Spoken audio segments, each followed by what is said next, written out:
Pero vino a Antioquía, le resistí cara a cara, porque era de condenar. Pues antes que viniesen algunos de parte de Jacobo, comía con los gentiles, pero después que vinieron, se retraía y se apartaba, porque tenía miedo de los de la circuncisión. Bueno, hermano Jorge, si nos hace su favor.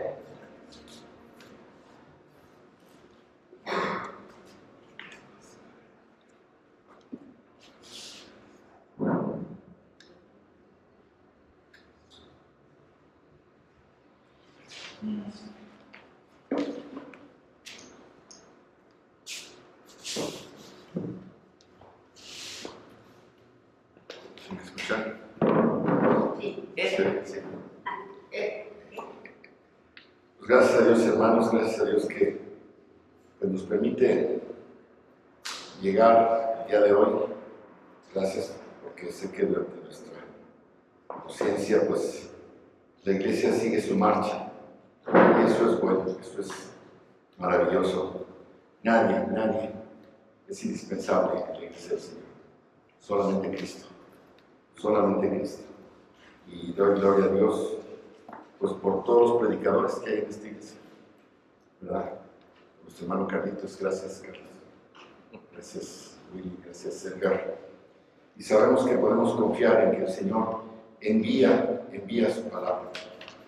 Y pues es algo en lo que el Señor nos permite tener como privilegio, como don en la iglesia. Quiero también, hermanos, que abramos nuestras Biblias en Romanos capítulo 4. Quisiera leerles lo que dice la palabra de Dios. Dice a partir del versículo 1: ¿Qué pues diremos que halló Abraham nuestro padre según la carne? Porque si Abraham fue justificado por las obras, tiene de qué gloriarse, pero no para con Dios. Porque, ¿qué dice la Escritura? Creyó Abraham a Dios y le fue contado por justicia. Pero al que obra no se le cuenta el salario como gracia, sino como deuda. Mas al que no obra, sino cree en aquel que justifica al impío, su fe le es contada por justicia. Mas al que no obra, sino cree en aquel que justifica al impío, su fe le es contada por justicia. Como también David habla de la bienaventuranza del hombre a quien Dios atribuye justicia sin obras, diciendo: bienaventurados aquellas cuyas iniquidades son perdonadas y cuyos pecados son cubiertos. Bienaventurado el varón a quien el Señor no inculpa de pecado. ¿Es pues esta bienaventuranza solamente para los de la circuncisión o también para los de la incircuncisión? Porque decimos que a Abraham le fue contada la fe por justicia. ¿Cómo pues le fue contada? ¿Estando en la circuncisión o en la incircuncisión? No en la circuncisión, sino en la incircuncisión. Y recibió la circuncisión como señal, como sello de la justicia de la fe que tuvo estando aún incircunciso, para que fuese padre de todos los creyentes no circuncidados, a fin de que también a ellos la fe les sea contada por justicia. Y padre de la circuncisión para los que no solamente son de la circuncisión, sino que también siguen las pisadas de la fe que tuvo nuestro padre Abraham antes de ser circuncidado. Y es importante tener esto presente porque estamos, hermanos, hablando del libro de los Gálatas. Y el día de hoy nos tocan 2 versículos chiquitos. 2 versículos que es un texto que en apariencia, pues ningún predicador escoge para predicar. No encontré predicaciones de 2 textos, porque no son fáciles, son complejos, pero no me los puedo brincar. No tenemos esa opción. Estamos estudiando la carta del apóstol Pablo a los Gálatas y pues lo que sigue son estos versículos. No nos los podemos saltar. Pero sé que Dios tiene un mensaje para su iglesia. Y este pasaje es un pasaje bastante impactante, porque vemos un enfrentamiento entre el apóstol Pablo y el apóstol Pedro. Dice que el apóstol Pablo enfrentó cara a Pedro, oponiéndose a él, porque su actitud era de condenar, era mala, era de denunciar. Así que, pues, perdón hermanos, pero este es un mensaje teológico. Va a ser un mensaje en el que yo quisiera que tomaran apuntes, porque hay cosas importantes que tenemos que aprender. Pedro y Pablo, pues, tuvieron diferencias. Y aquí Pablo enfrentó a Pedro abiertamente. ¿Qué hay detrás de esta confrontación? En realidad, lo que hay detrás de esta confrontación es lo que hay detrás del libro de los Gálatas.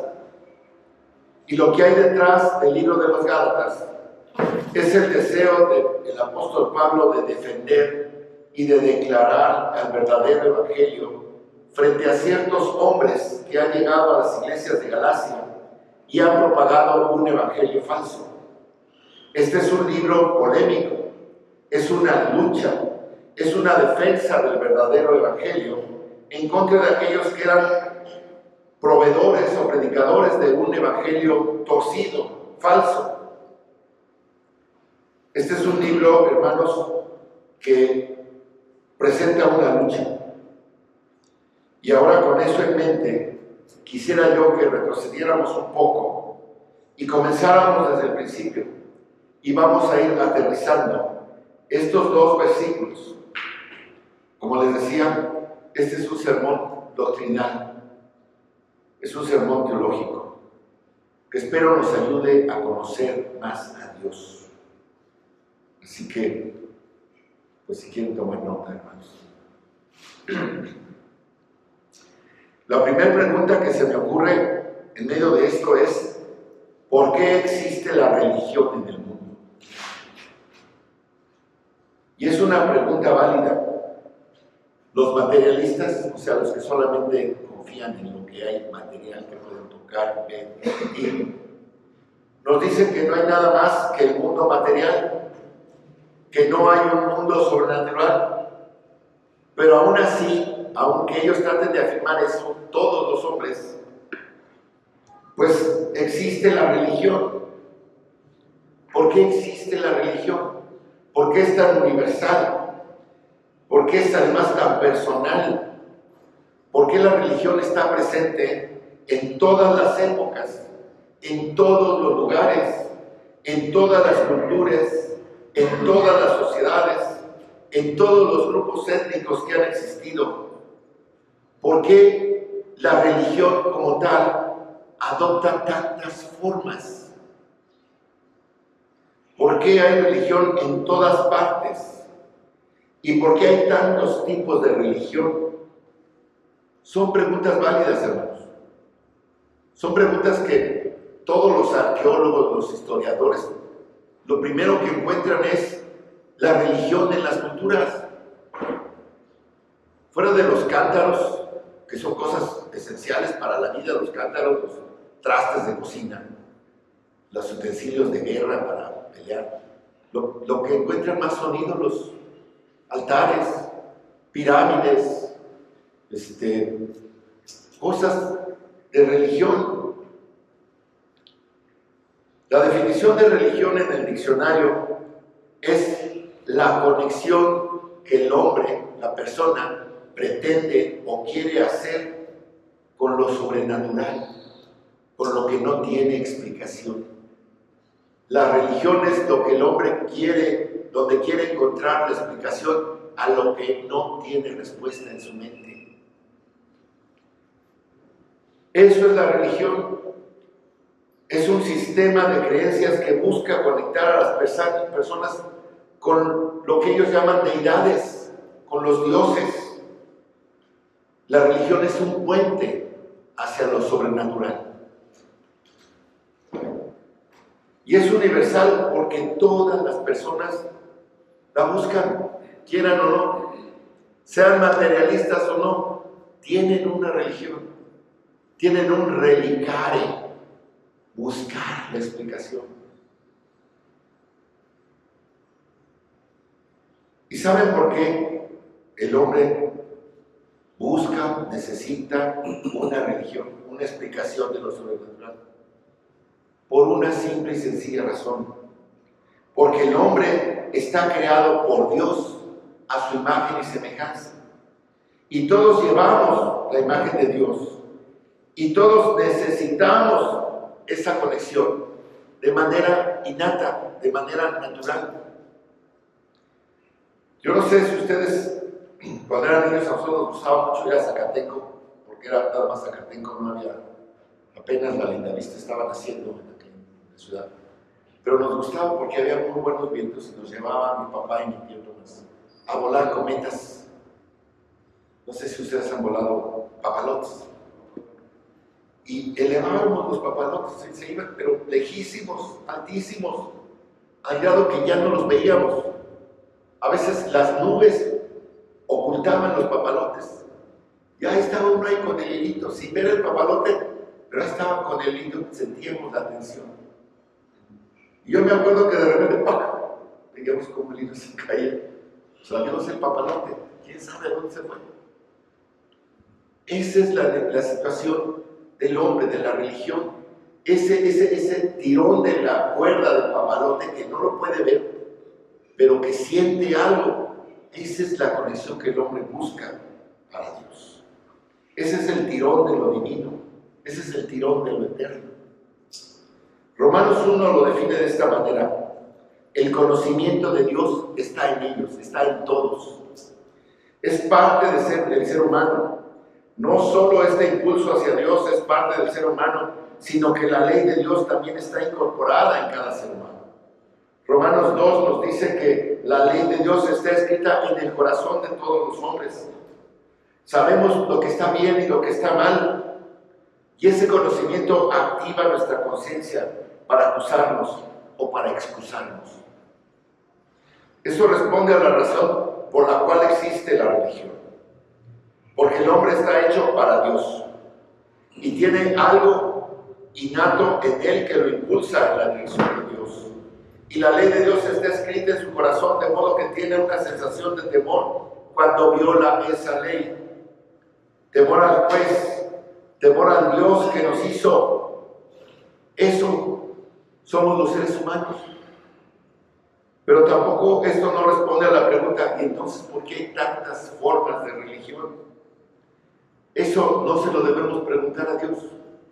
Eso tenemos que ir hacia el otro lado, cambiar de dirección y buscar la respuesta hacia el otro lado, hacia Satanás. Satanás conoce al Dios verdadero. Satanás conoce al Dios viviente. Satanás conoce la verdad acerca de Dios. Sabe que Dios es una Trinidad, Padre, Hijo y Espíritu Santo. Sabe quién es Jesucristo. Conoce el Evangelio. E incluso cuando nuestro Señor Jesús estaba en la tierra, los demonios mismos y Satanás sabían quién era Él y respondieron en consecuencia. Y entonces cuando volteamos ahí, pues podemos preguntarle por qué Satanás inventa tantas religiones falsas. Pues muy sencillo, porque él es el archienemigo de Dios. Él, que junto con una tercera parte de los ángeles se rebelaron y cayeron, componen los principados y potestades contra los que Pablo habla y que tenemos lucha. Estas fuerzas demoníacas hacen todo el mal que pueden perpetrar en contra de los propósitos de Dios y en contra de Dios mismo y en contra de la humanidad, y nos dan la razón por la que hay tantas religiones falsas. Hermanos, hay un solo Dios, pero hay muchos demonios, no sé cuántos, cientos de miles tal vez, que están inventando religiones falsas. Dicho esto, solo hay dos religiones reales, solo hay dos. la verdadera religión, la de Dios, y la religión falsa, la de Satanás, en su multiplicidad de formas. Satanás sabe que solo hay un Dios, un Salvador, un Evangelio, una salvación, un camino al cielo. Pero en la historia humana hemos visto cómo han proliferado tantas religiones como sea posible concebir. En el corazón pecador de los hombres y las mentes perversas de los demonios hay demasiadas religiones, demasiadas creencias. La tierra está invadida por todo tipo de religión falsa. Pero como les digo, solo hay dos: la verdadera, la que Dios ha revelado en las Escrituras, que es la salvación que viene por gracia a través de la fe mediante la creencia en Cristo, y todas las formas de religión falsa que declaran que cualquier tipo de salvación tiene que venir al hombre por el propio esfuerzo del hombre, por su propio logro, por algo que él haga, por alguna moralidad, por alguna religiosidad, por algún ritual, por alguna ceremonia, por alguna conducta. Así que, o bien, o la salvación es únicamente mediante Dios y el logro divino, el trabajo divino, o es por el hombre en grado total o parcial a través de lo que él hace. La religión de Satanás es la religión del logro humano. La verdadera religión de Dios es la religión del logro divino, de lo que hace Dios por nosotros. Ese es el concepto. Vamos a desmenuzarlo. Y debemos entender bien esto porque es la forma en que se define todo el mundo de la religión. Y vamos al principio. Vamos al libro de Génesis.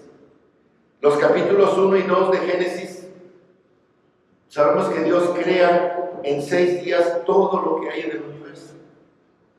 Y cuando terminó de crearlo, pronunció esta declaración en Génesis 1:31. Fíjense lo que dice al final de la creación. Y vio Dios todo lo que había hecho, y he aquí que era bueno en gran manera. Esa es la creación. Y vio Dios todo lo que había hecho, y vio que era bueno en gran manera. Una creación perfecta, incluida el hombre. Y hasta aquí no hay pecado. ¿Están de acuerdo? Aquí no hemos pasado, aquí no hay pecado. Pero en el capítulo 2, que recapitula la creación del hombre en el 6º día, termina así en el versículo 25 del capítulo 2 de Génesis. Dice: y estaban ambos desnudos, el hombre y su mujer. ¿Y qué dice? Y no se avergonzaban. No había nada de qué avergonzarse. No había pecado. Tienes un universo perfecto, tienes un hombre perfecto, tienes una mujer perfecta. Por lo tanto, no hay necesidad de religión. Hasta aquí no había necesidad de religión.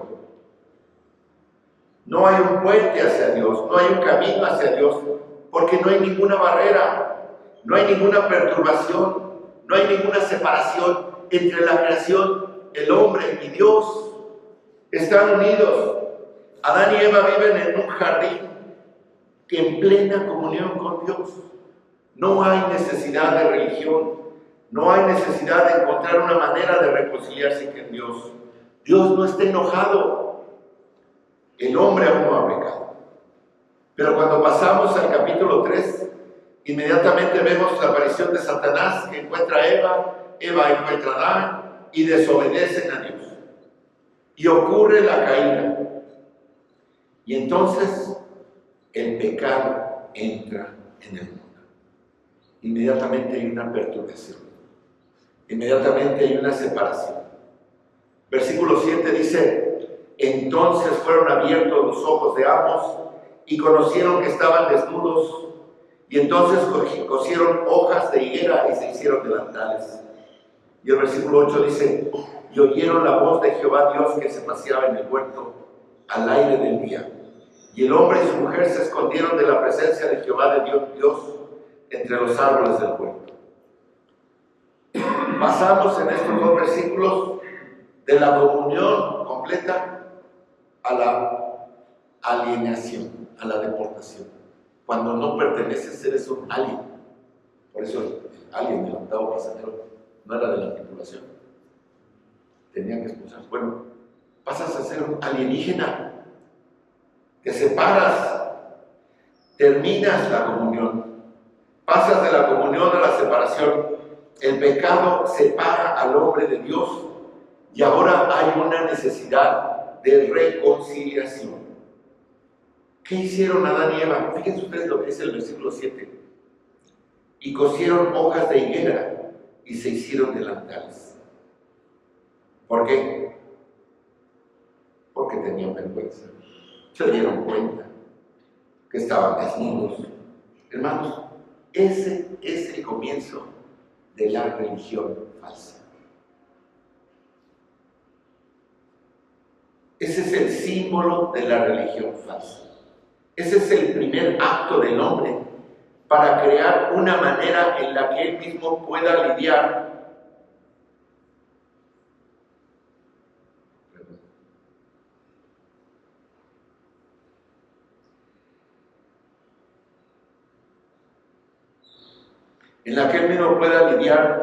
con su propia vergüenza. Es lo primero que hicieron. Ellos trataron de remediar el asunto poniéndose un delantal. ¿No? Para cubrir su propia iniquidad. Y luego, ¿qué pasa? Pues se vieron el delantal y cuando oyeron la voz de Dios dicen, no, esto no es suficiente. Y se escondieron, huyeron, porque todavía no sabían qué iba a pasar, porque no podían mirar a Dios ya cara a cara, por la vergüenza que te sentían, porque no tenían una manera de enfrentar a Dios. Ese es el nacimiento de la religión falsa. Los hombres inventan maneras de cubrir su propio pecado, pero eso no alivia su conciencia, que es culpable. Y como no pueden, entonces se esconden de Dios. La religión falsa es una forma de esconderse de Dios, de esconderse de su verdadera presencia. Ese es el símbolo de toda religión falsa. Un pecador culpable y condenado puede hacer una cobertura para su propia vergüenza y que de alguna manera pueda cubrir su vergüenza y esconderse a Dios. Es lo que busca. Se esconde a sí mismo en sus propias coberturas hechas por él mismo. Pero eso no funciona. Como vemos inmediatamente, dice el Señor Dios, versículo 9, llamó al hombre y le dijo, ¿dónde andas? Y él le respondió, oí tu voz en el jardín y tuve miedo, porque estaba desnudo, así que me escondí. La dulce comunión con Dios se terminó y ahora el hombre está huyendo, tiene a Dios, porque su conciencia lo acusa fuertemente del pecado. Por eso sintió vergüenza, por eso él y su esposa se cubrieron, porque no quieren comunicarse a Dios, porque tienen miedo. Porque Dios se vuelve de su Dios al cazador, porque los va a matar. ¿Qué les dijo? ¿Qué le dijo el capítulo 2, versículos 16 y 17 de Génesis? Ya les había dicho, les había advertido, y mandó Jehová Dios al hombre diciendo, de todo árbol del huerto podrás comer, mas del árbol de la ciencia del bien y del mal no comerás, porque el día que de él comieres, ¿qué? Ciertamente morirás. Dios ahora se ha convertido en su cazador, por eso se esconden. Dios nos acecha para matarlos. Eso es el temor que sienten. Ellos saben que Dios les dijo que si hacían eso iban a morir. Y tienen miedo y se esconden y se cubren. Su relación con Dios ha cambiado dramáticamente. Y esa es la religión, esa es la relación con Dios que cada ser humano ha tenido desde entonces. Y la religión falsa llega y dice, háganse unos delantales, cubran su vergüenza. Pero eso no funciona. Dios expone su pecado y Dios los maldice. Y maldice a la serpiente, y maldice a la mujer, y maldice al hombre, y maldice a todo. La maldición se desata en el momento del pecado. Toda la maldición llega hasta el fin del universo creado. La maldición tocó toda la materia que Dios había creado. La maldición fue instantánea hasta los confines de la creación. Todo fue maldecido, todo incluido el hombre. Las vestiduras, los delantales que el hombre se hizo fueron inútiles. No cubren su vergüenza, no lo esconden de Dios, no lo alejan del juicio divino.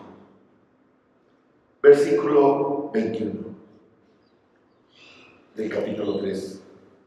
Y Jehová Dios hizo al hombre y a su mujer túnicas de pieles y los vistió. Dios no los mató, en ese instante no murieron. Merecían morir, pero Dios en ese instante no los mató. Dice: Jehová Dios hizo al hombre y a su mujer túnicas de pieles y los vistió.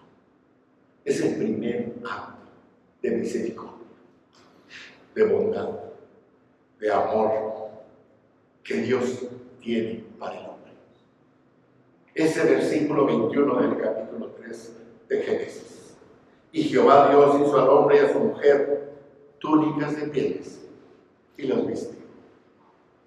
Merecía que les cayera el rayo, que la espada vigilante del huerto les cortara la cabeza. Merecían morir. Pero el Señor Jehová Dios hizo al hombre y a su mujer túnicas de pieles y los vistió. Este es el primer acto de la verdadera religión. Este es el primer acto de la verdadera religión. Si el pecador ha de tener una vestidura, tiene que ser provista por Dios. Y tiene que venir por medio de la paga del pecado, que es la muerte. Esa es la primera muerte registrada desde el comienzo de la creación. Esta es la primera muerte y Dios es quien la ejecuta. En lugar de matar a Adán y a Eva, mató un cordero, un venado, no sé de qué piel fue lo que hizo el Señor, pero escogió algo que los pudiera cubrir. Y alguien murió en lugar de Adán y de Eva para que Dios los cubriera, hiciera un destino. Hasta aquí no habíamos visto y no había registrado ninguna muerte en Génesis 1 y 2. La primera muerte es una ejecución por parte de Dios y es algo asombroso.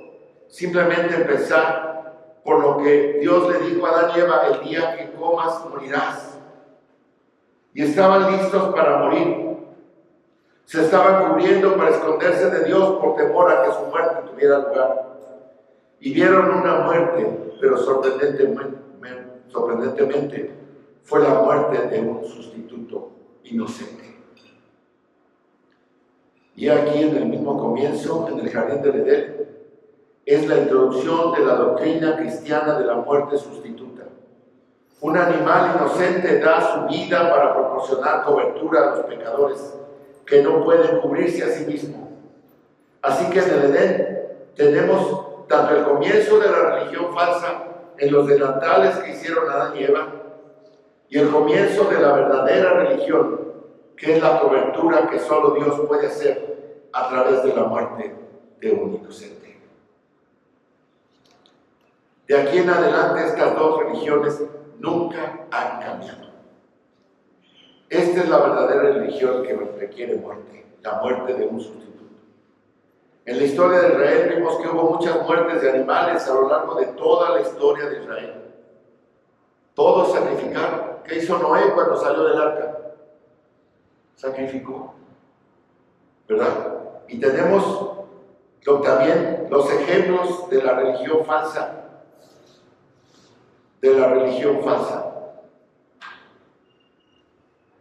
Que siempre ha dicho: hagan algo para cubrirse, para esconderse. La verdadera religión se basa en la fe, en lo que Dios proveerá. La religión falsa se basa en las obras que yo quiero proveer. La verdadera religión, la de las Escrituras, es la religión que confía en lo que Dios da. Y la religión falsa, cualquiera que sea su nombre, título, forma, idioma, contexto social, estructura, siempre es la misma. Ustedes provéanse de algo con sus propios delantales para satisfacer de algún modo a la deidad. Sabemos la historia de Adán y Eva, sabemos la historia de Caín y de Abel, que es otro ejemplo de las dos religiones. Dice el versículo 3 al 5 del capítulo 4 de Génesis: y aconteció que andando el tiempo, que Caín trajo del fruto de la tierra una ofrenda a Jehová, y Abel trajo también de los primogénitos de sus ovejas, de lo más gordo de ellas.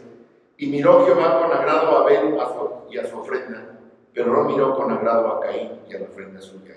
Y se ensañó Caín en gran manera, y decayó su semblante. Son las dos clases de religiones. Dios acepta el sacrificio porque el pecado requiere muerte.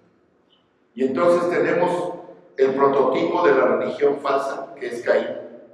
Y Abel es el prototipo de la religión verdadera, porque Abel trajo un sacrificio. ¿Qué ofrece Caín? ¿Por qué no le gustó la ofrenda de Caín a Dios? Porque él trajo su logro, él trajo su trabajo, él trajo lo que había hecho. Y eso se convierte en el patrón interminable de la religión falsa. Abel ofrece un sacrificio animal porque sabía que no tenía nada que ofrecer en sí mismo. Pero sabía que Dios aceptaría una muerte en lugar de su muerte. Y así es como tiene que ser. La salvación vendría por la muerte de un sustituto.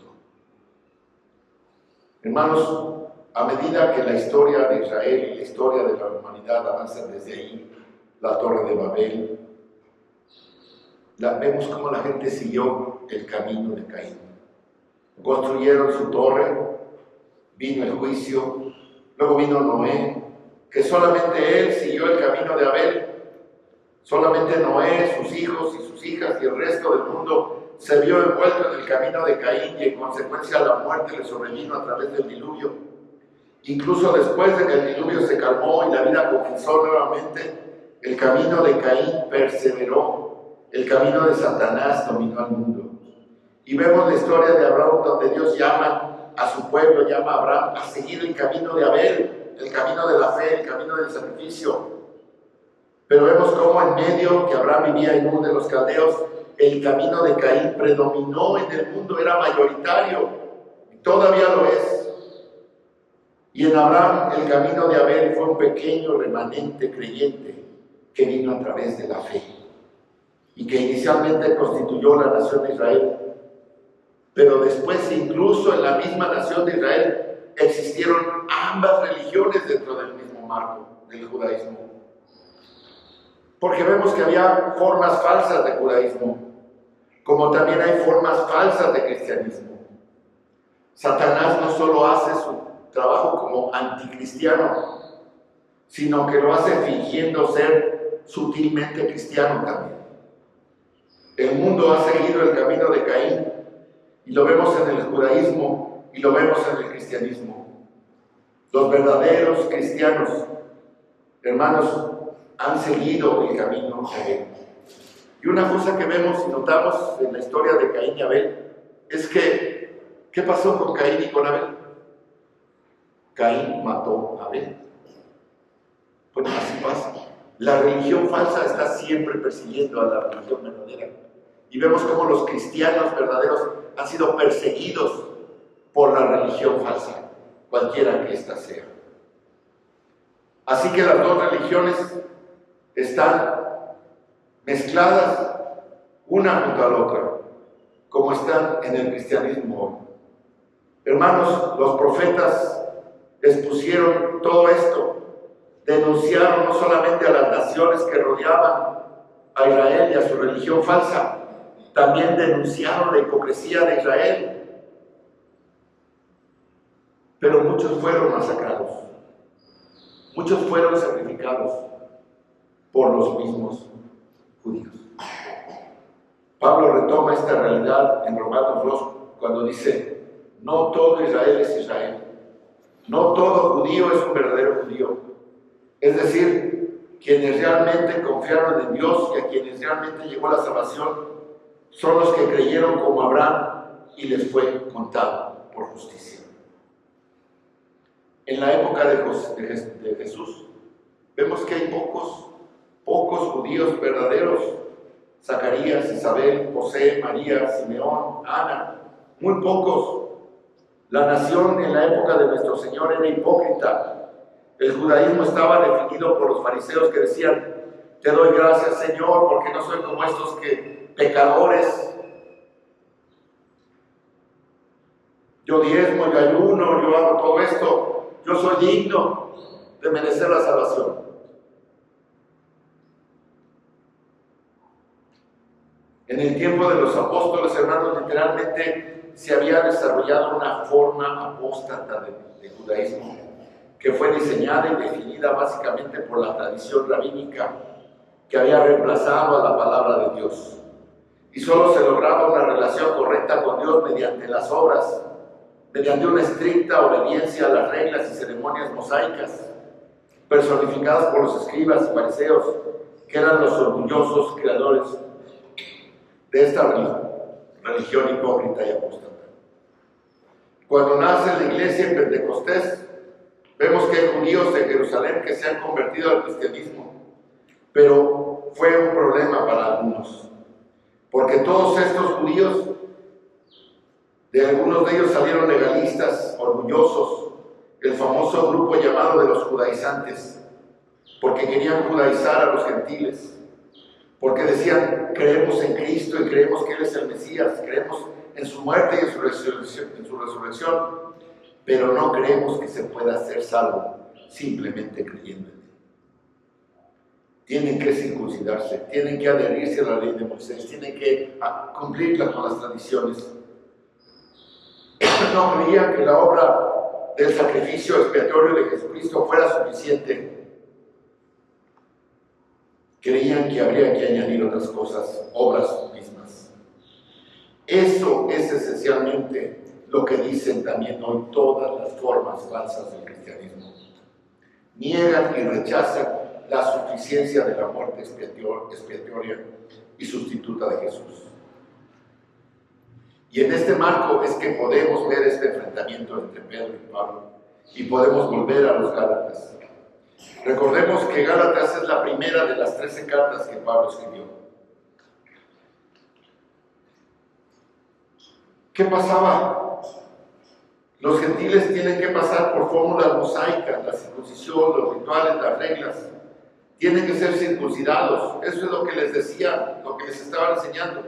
Pero Pablo les escribe a los Gálatas para decirles, de ninguna manera, no se dejen engañar, de ninguna manera. Lo dijo en Romanos 4 que acabamos de leer. Abraham mismo creyó y ¿qué dice? Y le fue contado por justicia antes de ser circuncidado. La circuncisión fue un sello, fue la firma del pacto. Pablo ve esta adición a la doctrina del Evangelio. Sí, Cristo murió, sí, Cristo resucitó, pero no es suficiente. Tienes que ser circuncidado, tienes que adherirte a la ley. Pablo ve eso como un evangelio falso. Y ya vimos en el capítulo 1 cómo maldice sobre cualquiera que predique eso. Pablo está luchando por el evangelio verdadero, el evangelio de la gracia solamente, a través de Cristo solamente, recibido por fe solamente. Permítanme resumir lo que Pablo diría basado en lo que leímos en Romanos 4 y lo que tenemos ante nosotros. En ningún momento de la historia, ninguna persona ha podido ser salva por sí misma o ha podido ser hecha justa con Dios por sí misma o ha podido ser perdonada o ha podido escapar del juicio por algo que una persona o esta persona haya hecho en algún momento. Nadie ha sido salvo por obras, nunca. Ese es el camino de Caín. Nadie ha sido salvo por obras. Es por eso que la fe es el tema que domina la Biblia, las cartas de Pablo, los evangelios, el Antiguo Testamento. La fe es la que domina. Y Pablo está escribiendo porque los judaizantes han ido a la región de Galacia, a las iglesias de Listra, de Ícono, de Derbe, de Antioquía, de Siria, y han llevado este evangelio falso, un evangelio condenatorio, y están confundiendo a los hermanos, a la gente que se congrega. Y no es que los creyentes hayan perdido su salvación, porque eso no se puede perder, pero sí los puede confundir acerca de lo que realmente es el evangelio. Y como se confunden acerca de eso, pues no predican, ya dijimos, un evangelio correcto. Y entonces se juega el teléfono descompuesto. Yo digo una cosa y el otro ya le cambió un poquito y el otro ya le cambió otro poquito, y al final llega pues el famoso teléfono descompuesto. ¿Se ha jugado eso?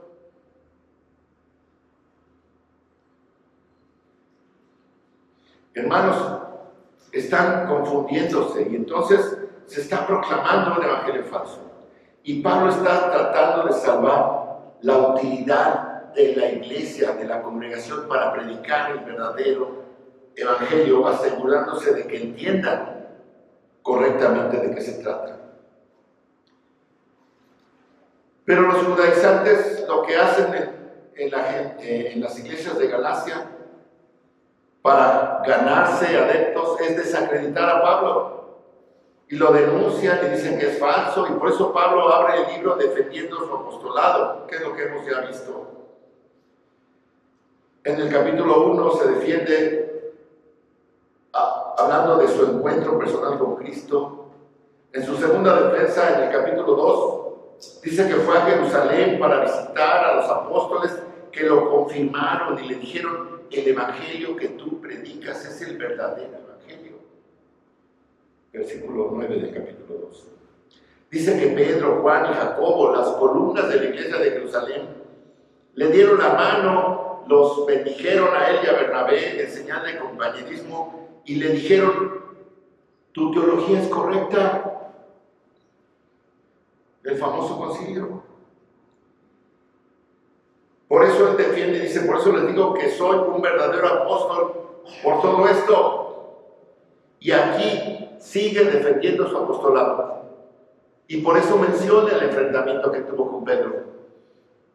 Porque es el sello final.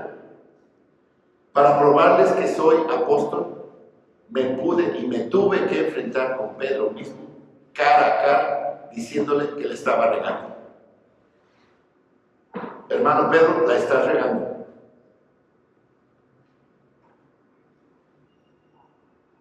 Dice: cuando Pedro vino a Antioquía, me opuse a él cara a cara, porque era de condenar. Pedro había llegado a Antioquía de Siria, donde estaba la primera iglesia, donde Pablo y Bernabé eran pastores junto con otro grupo de hombres mencionados en Hechos 12. Pedro llegó ahí y se quedó con ellos, y yo me imagino en la iglesia el gozo de la iglesia cuando recibió a Pedro. Pedro, el amigo del Señor, el discípulo del Señor, el que estuvo en todo eso. Recordemos que no estaban escritos los evangelios cuando llega Pedro. Entonces me imagino que Pedro llega a la iglesia de Antioquía y pues todo el mundo le dice: platícame, ¿cómo es eso que caminaste por el mar? ¿Cómo fue cuando multiplicó los peces? ¿Cómo fue que salvó a tu suegra? Todo lo que Pedro les pudo haber contado y platicado de Jesús, porque fue testigo. Para la iglesia de Antioquía, cuando llegó Pedro, fue algo así como que que a todo dar. Nos viene a decir casi de mano propia de lo que Jesús hizo y enseñó. Pedro se convirtió ahí, como donde quiera que pasaba, yo creo, como una especie de héroe para toda la iglesia. Pero ¿por qué Pablo entonces se enfrenta cara a cara y usa un lenguaje muy fuerte? Oponerse a él significa detenerlo en la dirección. Y yo Me gusta mucho el fútbol americano, ¿no? Yo no sé si Pedro estaba en la ofensiva o en la defensiva, ¿verdad? Pero le salió un tackle a un linebacker que lo paró en seco. Y no pudo mover el balón. Más, no pasó la línea de scrimmage porque lo paró en seco, Pablo. Porque era de condenar. Ese fue el choque. La causa, dice, antes de que viniese, versículo 12, algunos de parte de Jacobo comían con los gentiles, pero después que vinieron se retraía y se apartaba porque tenía miedo de los de la circuncisión. Recordemos que antes de Jesús los judíos no comían con los gentiles. Para los judíos un gentil era inmundo. Una casa gentil era inmunda.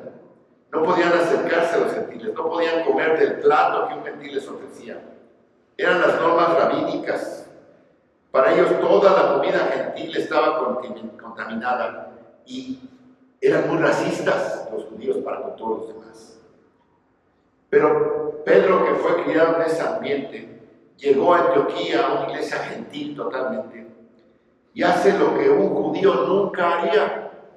Comenzó a comer con los gentiles. ¿Qué quiere decir esto?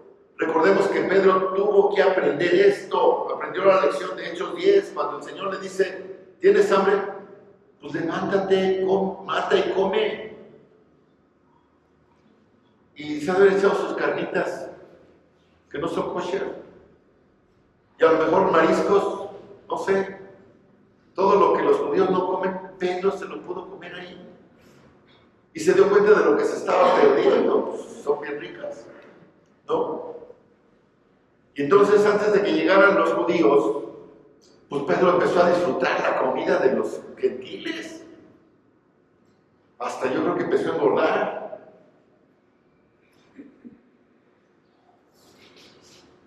Porque ya no había nada impuro, nada inmundo, ya no existían las leyes dietéticas, Cristo las abolió, Cristo las derrumbó, ya no había más ni judíos ni gentiles, ya eran uno. Cristo no es judío ni griego, eso se acabó y Pedro lo sabía.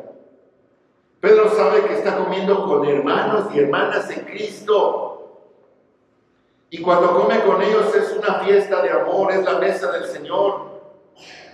Y está viviendo la vida con los gentiles y está disfrutando la vida con los gentiles y se sirve la comida que tiene y ha sido liberado. Se la pasa genial en Antioquía seguramente. Pero aparecen estos hombres y comienza a retraerse y se mantiene distante y se aparta por miedo. Por miedo porque seguramente dijeron o pensó que le iban a decir, que lo criticaban por comer con ellos, pensando, no solo no debes comer con los gentiles, sino que ellos no son creyentes porque, aunque han creído en Cristo, no han sido circuncidados, no se adhieren a las reglas, son impuros, etc. Y eso intimidó a Pedro. El motivo, pues, era ese, y se retraía y se apartaba porque tenía miedo. Miedo de los del partido de la circuncisión. Así es como se les llegó a conocer. Y aquí podemos ver, hermanos, cómo hombres buenos, grandes hombres, apóstoles, quizás por temor, por orgullo, por autoprotección, por preservación, llegan a comprometer el Evangelio de Cristo. Muchos grandes predicadores, muchos hermanos han empezado así y se han retraído y han tenido la actitud de Pedro. Pero Pedro, pues es la ilustración de cómo funciona la santificación, porque Pedro no es perfecto, como ninguno de nosotros. Hermanos, la santificación no es un camino de subida directo al cielo. A veces uno camina 5 pasos y retrocede 2. A veces uno camina 10 pasos y se cae 15. Y tiene que volver a subir.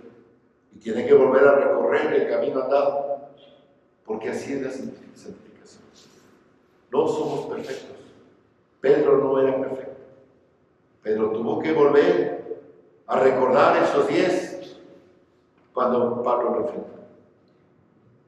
Y tuvo que volver a caminar para lograr la santificación.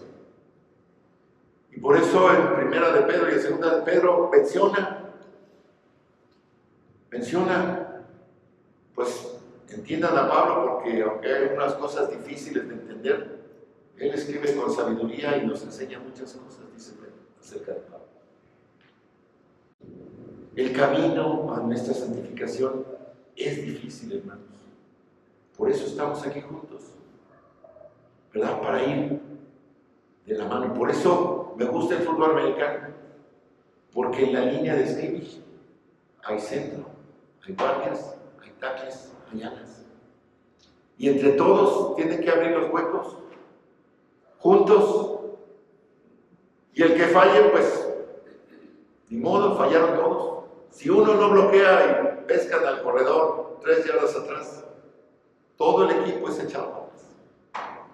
Esa es la iglesia también. Tenemos que caminar juntos. Tenemos que apoyarnos juntos. Nuestro camino a la santificación, vamos juntos, por eso estamos aquí, por eso somos una iglesia local.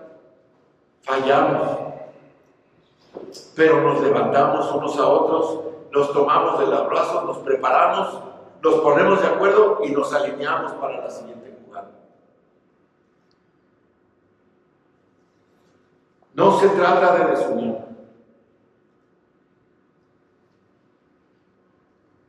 Pedro influyó tanto que hizo que el resto de los judíos se le unieran en hipocresía, de modo que hasta Bernabé, el amigo de Pablo, fue arrastrado. Pedro se convirtió en algo que no quería. Y esto, hermanos, Pablo lo considera como un ataque al evangelio de la fe. Y por eso le resistió. Hermano, si te desvías del evangelio, en lo que dices acerca del evangelio, o sea, dices una cosa y predicas y haces otra. Si te desvías del evangelio en lo que actúas, estás violando la pureza del evangelio. Y yo sé, mis hermanos, que es difícil ser valiente.